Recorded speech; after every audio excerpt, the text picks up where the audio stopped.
Just about every week, the Marvel fanbase finds themselves discussing whether Daredevil and the Netflix shows are canon to the MCU.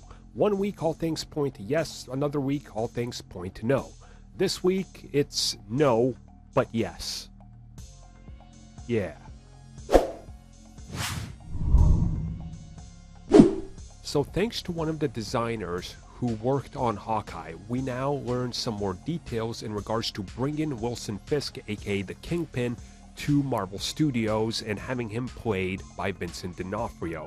So this comes from Michael Crow, who had an interview with the Gold Derby, and he talks about how exactly they tackled this version of the Kingpin, and he reveals some interesting details. And what he says is that originally when they started working out the details on bringing the Kingpin into this series, originally it was not going to be Vincent D'Onofrio. He wasn't even somebody that was approached at the time. And the original idea was to have the Kingpin be a frail old man who has to wear an oxygen mask and has a hard time getting around.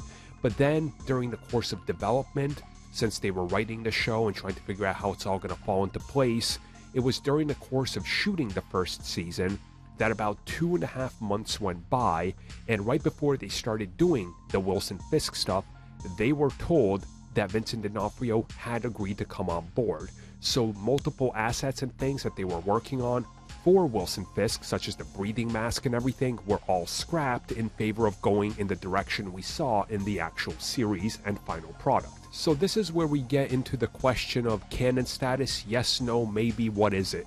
So clearly it sounds like originally it was going to be a brand new Wilson Fisk, a much older, frail, as he says, a old man. But then D'Onofrio came on and he says he believes he was one of the first people to find out and knew about it for about a month before most people, because he was told what they needed to do in regards to costume changes and how they were going to be approaching this. So it was kind of one of these things where he had to sit on it and talk about it but not reveal anything to anybody else because it was so secretive. And you start to realize that somewhere during this whole production and change of how they were approaching it, that changes like this and adding Daredevil into Spider-Man happened right around the same time, and they were really done almost as a sort of, let's just see if we can do it, or can we do it now because we got these characters, almost like a last-minute addition. And that makes you think, if they never got that far, would they have originally stuck with their initial plans, where possibly you have Charlie Cox as Daredevil, but then a new Kingpin played by another actor who's just old and decrepit? Yeah, that would definitely make everything non-canon, like 100%. But now, we're kind of stuck in that, is it canon or is it not? Well, you be the judge.